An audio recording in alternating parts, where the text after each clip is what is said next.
Alright, now today we're going to be talking about the subpoenas. A subpoenas is the little feeling you get that can be often mistaken for empathy. You see, a subpoenas works like, it's like you can feel bad for people, but it's more like because you're imagining. Now I'm not saying like you see that and you worry that would happen to you. I mean, like, you feel bad for them because you understand what that feels like, and then you seeing them go through it. It's like you're like, you just don't want to see it. That is a subpoenas, and that is something that psychopaths have.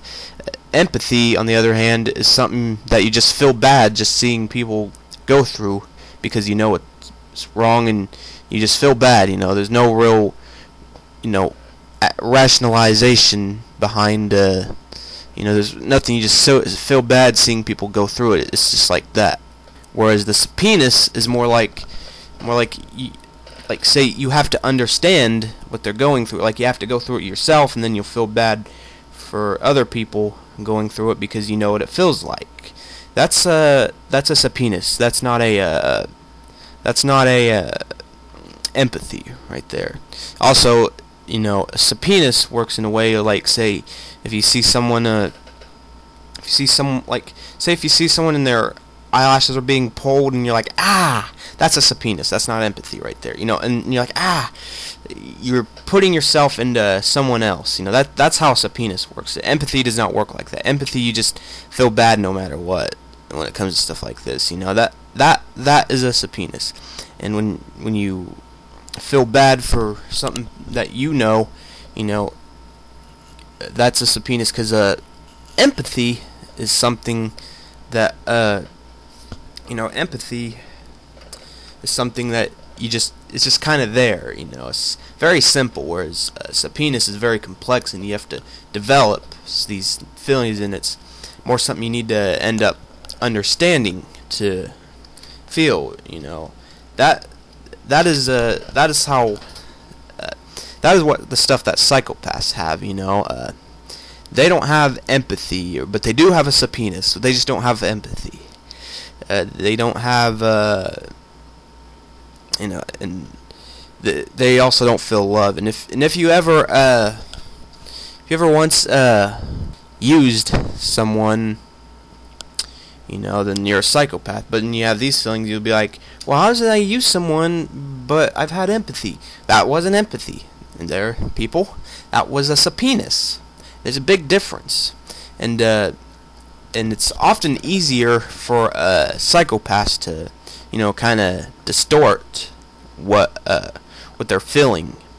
It's like everything's confused. Everything's under a blur to them. Like when you have blurry vision, it's like you can keep looking. So you can look at something, and then you'll like say you were looking at Where's Waldo. If you had a blurry vision, you would probably think Waldo. You'd probably think you spotted Waldo. But then it turns out it was like a hot dog vendor or something like that. So psychopaths' minds are very blurry. They keep confusing things.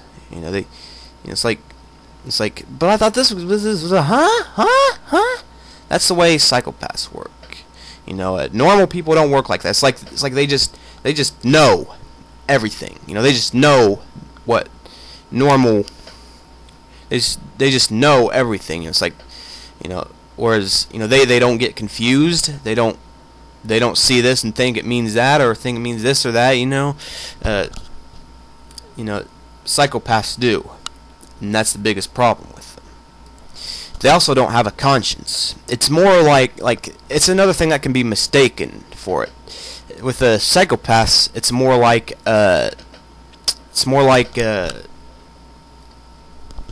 you hear that something is bad, and then you can feel a little uncomfortable for what you did, but that's not a conscience right there. That's just feeling uncomfortable for something you did. People have a conscience. They just feel torn up at what they do, whereas feeling uncomfortable for something you did that is wrong, that's not a conscience right there. just feeling uncomfortable because it's been engraved in your head. Also, psychopaths tend to have a very strong determination to, like, say if they hear something is right, they stick with that. Like, say if they hear, this is more at an early age, and it kind of lingers on when they get older, but not so much, and then they just go off unawarely, just doing all these sneaky things and all this wrong things that are wrong, and stuff they know is wrong, but they do it anyway, but they still have that determination within their mind that, what they're doing, to do what they feel is right. Like, say if you're taught that telling people not to cuss, only psychopaths would stick with that and say, no, you shouldn't cuss. No, only psychopaths would do stuff like that. People who aren't psychopaths don't do that. They'll often, they often, don't care. They're, I guess you could say they're a little rebellious, whereas psychopaths just kind of just take that and go along with that, And they also at early ages tend to agree with everything you say. The whole chameleon thing. Like psychopaths, they're chameleons, so they'll just go on and think something's good just because someone else said it's good, because they don't have a mind of their own, and and they're chameleons. You know how the chameleon works, yeah. They're all follower types. They're never leaders in any way. They're all, they're all the leader types. Another thing I know you'd be confused for, why you might get confused, like you read a whole lot of stuff on you, and it's like, on psychopaths, and you read that, and you're like, that fits me, but I had empathy. No, you didn't have empathy right there. That was a subpoenas right there. That was a subpoenas you had, and that wasn't a conscience. That was just uncomfortable feeling you had from doing something you felt was wrong because it was engraved in your head. Because otherwise, you wouldn't know what the heck.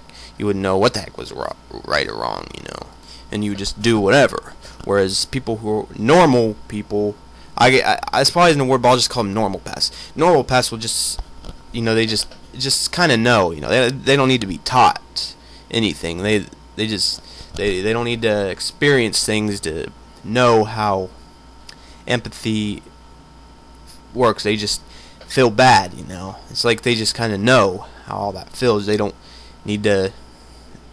have to understand. They just do, If you're not a psychopath, then you'll know what I'm talking about, and you'll understand how this sounds. You know the feeling very well. But if what I'm saying fits you, then you're a psychopath. You're a deranged, psychotic, massive psychopath if you fit anything I've mentioned here. And as I said, their vision often blurry on everything in the world out there. They can't tell this from that. This will be into that. This will go into that. They have to go through this to go through that. You know what I mean. If you're if you're a psychopath, you'll know what I'm talking about, and you'll relate to what I'm saying, and you'll understand. So, yeah, and I'm pretty sure you know what I'm talking about. I hope I said that well enough. Sometimes my wording is a little off. It's like sometimes it works at times, and sometimes it doesn't with me. Yeah, but yeah, that's how psychopathy really works. It's not what you would. It's not what you would normally think. It's more complex, and it's more like that. They're blurry on everything, and there are too many things their minds can't comprehend. And they often tend to go to extremes because their vision of the middle is extremely blurry. Their vision on almost everything in the world is blurry.